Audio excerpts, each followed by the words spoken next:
నేను ఒక పెయింటర్ని. నా తోటి కొంతమంది పెయింటర్లు ఉండేవాళ్ళు. వాళ్ళ ముఖ్యంగా ఒక ఫ్రెండ్ ఉండేవాడు. ఒకరోజు సండే, అదే ఆదివారం రోజు పనికి వెళ్ళినాము. ఆ రోజు తొందరగానే క్లోజ్ అయిపోయింది. 3:30-4 గంటలకు అప్పుడు అయిపోయింది. కానీ అది టౌన్లో నుంచి షార్ట్ కట్లో రావాలంటే గోరీలు వెంట రావాల. సరేలే అలాగే వెళ్దాం, మనకేం భయమా అనుకొని వచ్చినాను. బాగానే ఉంది. నాకు అప్పుడు బైక్ లేదు, TVS 50 అని మీకు తెలిసే ఉంటుంది కదా. దాంట్లో వస్తున్నాము, మాట్లాడుకుంటూ వస్తాను మా పని గురించి. ఇంత డబ్బులు వచ్చింది, ఇంత లాస్ అయింది, అది ఏదో మాట్లాడుకుంటూ వస్తున్నాము. కానీ కొంతసేపటికి నేను మాట్లాడుతూనే ఉన్నాను, వెనకాల మనిషి మాట్లాడలేదు. ఏమని నేను చూస్తే వెనక మనిషి లేడు. ఏమబ్బా ఇది ఇట్లా ఏమి ఎక్కడ పోయినాడు, ఇతని దయ్యమా లేకుంటే దయ్యాలు ఇతన్ని లాక్కుండాయా అని నాకు చాలా భయం వేసింది. అలాగే బండి స్టాప్ చేసి నిలబెట్టి నేను అలాగే చూస్తూ ఉన్నాను. ఎక్కడనేమైనా బాత్రూమ్ వెళ్ళినాడా, అది కాక బండి రన్నింగ్లో ఉన్నప్పుడు ఎట్లా వెళ్ళినాడు. అతనికి దుంకే అలవాటు ఉంది అని నాకు తెలుసు, అంటే బండిలో రన్నింగ్లో ఉన్నప్పుడు. సరే అనుకొని ఉన్నాను కొంచెంసేపటికి. కానీ అతనికి గంజాయి అలవాటు ఉంది. ఆ గంజాయి తాగుతుండే వాళ్ళని చూసి వెంటనే దుంకినాడని నాకు అప్పుడు తెలియలేదు, మళ్ళీ తెలిసింది కొంచెంసేపటికి. అప్పుడు నేను వెయిటింగ్ చేస్తాను కదా ఎక్కడ వెళ్ళినాడని. అటువైపునే ఒక ఆమె వచ్చింది. ఆమె కూలి పని చేసుకునేది. ఏమో ఆమె ఎందుకు ఆ రోజు పని లేదు, ఎందుకు ఏదో పని మీద వచ్చింది.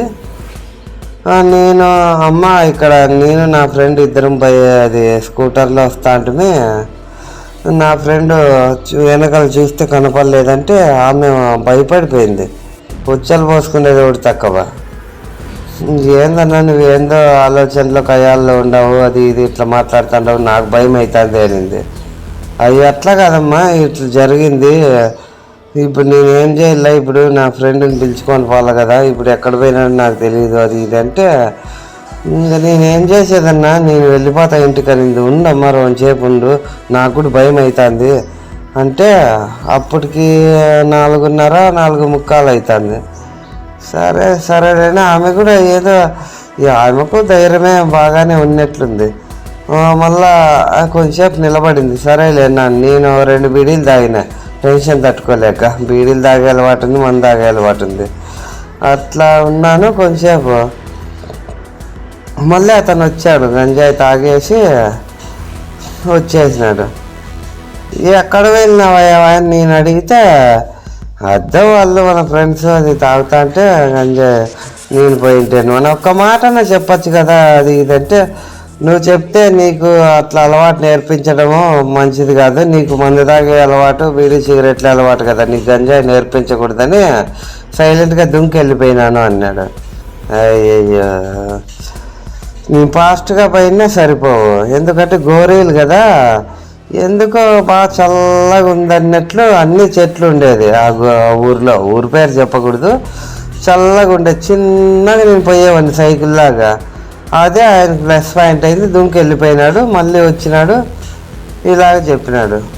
అప్పుడు ఆమె చూసినామమ్మా నా ఫ్రెండ్ వచ్చినాడు, నువ్వు ఊరికే భయపడి సత్తాండవు, అది ఇదని నేను చెప్పిన. అవునా, ఆయన రాకపోతే నాకు తెల్లారు నిద్ర వచ్చేది కాదు, నువ్వు ఇట్లా మాట్లాడినావు, అది ఇదని అనింది. ఏం మాట్లాడేది ఏం లేమ్మా, ఇద్దరం బైక్లో అది స్కూటర్లో వస్తున్నాము.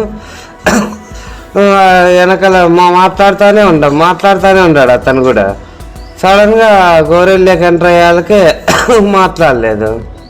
నేను అందుకే బండి అక్కడే స్టాప్ చేసి నిలబెట్టినాను. అంతలేక నువ్వు వచ్చినావు, నీకు విషయం చెప్పావు, భయపడినావు, ఏం కాలేదులేమ్మా, వచ్చినాడమ్మా అని మళ్ళీ ఇద్దరము కలిసి మళ్ళీ బైక్లో వెళ్ళినాము. బాయ్ అని ఆమెకు మీ కొడుకులు కూతుర్లు ఉన్నారమ్మా అని, ఉన్నారంటే ఇద్దామని మాకు 700-800 డబ్బులు వచ్చింది. కొంత చిన్న పనే ఉండే, అంతకుముందు రోజు పని చేసినాము.